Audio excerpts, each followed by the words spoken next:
తెచ్చి శ్రీరామునిచ్చి అంతన్నయోధ్యాపురించొచ్చి పట్టాభిషేకము సంరంభమయ్యున్నా.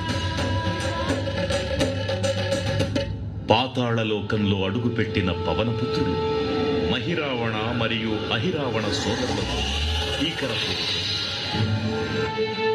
5 దిక్కులలో ఉన్న 5 దీపాలను ఒకేసారి ఆర్పడం ద్వారా మాత్రమే వారి మరణం సంభవిస్తుందని చెప్పగా, అప్పుడు మహాబలి 5 ముఖాల ధారణ చేసి పంచముఖ ఆంజనేయునిగా అవతరించి ఏకకాలంలో 5 దీపాలను ఆర్పివేసి ఆ దుష్ట సోదరులను తుదముట్టిస్తారు.